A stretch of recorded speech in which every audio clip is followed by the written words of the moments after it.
Hey everybody, it's Jork. Welcome back. Hope you're doing great wherever you are in the world. Today I wanted to touch on a subject. I made a video recently about how Portugal is still being marketed by so many people. A lot of third party interests have their fingers in still pushing people or incentivizing or not showing necessarily the downside or any potential downside of moving to Portugal as a way to help out their business and get people to continue to move to Portugal. And most of that, I think, is geared towards retirees, pensioners. And I just wanted to touch on that because often, because I'm American, get a lot of comments, mostly emails, where people are really upset at myself, Americans, for moving to Portugal, often ruining Portugal, as they would say. But I wanted to explain, like, sometimes from living in Portugal and now being back in the US, it astounds me at how many articles and things I see about Portugal and not talking about any downside, no NHR change, even some aren't even referring to golden visa changes, where I wanted to let people know who maybe aren't American and don't necessarily like us. Maybe you're wondering why there's still people that are looking to move to Portugal or want to move. And much of that is because of not just social media, but things like the New York Times, which is, I don't know what country you may be in, but often New York Times is like the paper of record when it comes to, all things current events and politics. That if it came from the New York Times, it must be true. It's almost turned into travel and leisure or international living for Portugal. The number of people retired or people that are retired in the U.S. or retiring, we're moving to Portugal, and it's grand and all the great things about what we're doing, and you can live here on the cheap.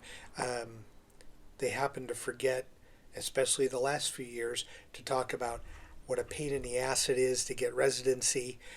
You may or may not get a renewal on that residency, just the housing costs. And that's where I wanted to make sure and just explain from an American's viewpoint who has been there and done it, coming back. I'm seeing some of the same, if not more, articles being pumped out by papers, credible, quote unquote, news outlets talking about how majestic Portugal is. And it's frustrating because although I may send a comment on an article and say you're getting a very jaundiced view of things by stating that it's all positive without any cons to it, because the reality, if people are going to read this stuff, which we do and we move based upon, that you realize, oh, well, all those articles said that it was perfect, and it's not.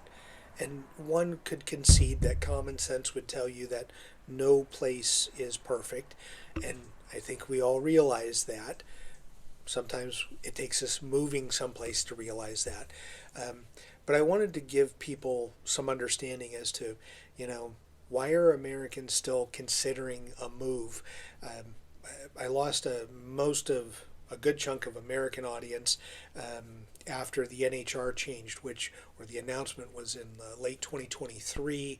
Not a lot of people followed the channel that did Golden Visa. Because we were on a work visa, there were several people trying to figure out how to get work in Portugal, which I would say I would not move to Portugal to get work ever again.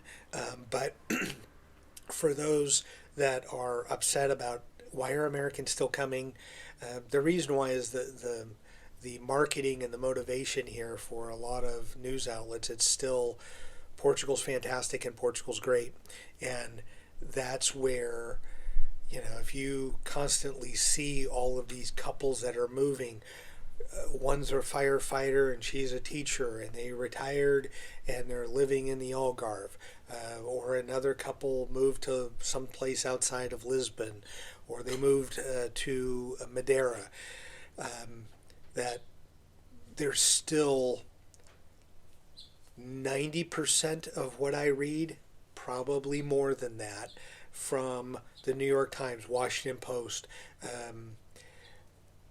major newscasts, so news channels that are doing news pieces on Portugal. It's almost always the same setup. There's a solo person or a couple, rarely a family, that moved to Portugal. They saved a ton of money. Mostly they're from, I'll say, the greater New York area, potentially Washington, D.C. area, and then NoCal or SoCal, meaning San Francisco area or Los Angeles area. So some of the most expensive places to live in the United States, as well as the property. So for many of them in those specific locations, they can move to Portugal and live in the high rents area of Lisbon or Porto or the Algarve and see a significant savings. So for them, the housing and stuff isn't an issue because they're still saving a bundle from where they live. But I will say, you move from Phoenix, which is where we live now, but where we move from to Lisbon and back, significant.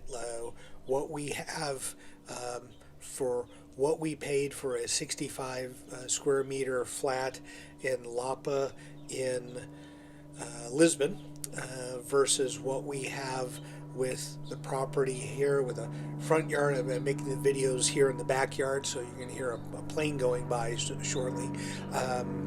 But it's amazing to see how many articles every day. And on Facebook, living in Portugal, and we traveled a lot, so most of my feed involved travel and Portugal, as one would assume. But now we're back here, haven't traveled as much. We're not living in Europe anymore. You still see a ton of anything that's Portugal related. It's pushed, and it's positive. It's hard to find websites or you can. There are places where you can find information about day-to-day living or maybe some of the downside or the negatives of living in the country. But it's not as easy, and I'll be honest with you, now that we're living back here again, it's still the same propaganda as before we moved about all great. And not as much talk about golden visa, but still the benefits of a golden visa, although it's varied greatly from what the original version was. And then the NHR, people are still talking about the 2.0 version if it was the original version, which it's not. But again, that's to me blabbering, but I wanted to explain why many of you still see a lot of Americans that have interest and are making comments on content and are looking to move to Portugal, because for most of them that are seeing it and considering it, it's all positive. There is no downside. And so my hope is that when people leave comments and talk about it, there's more balance of, okay, if you want to come, more power to you, but here's the things that you need to consider. And so that's what I've tried to do in the channel before we moved back, and I've tried to do since we moved back.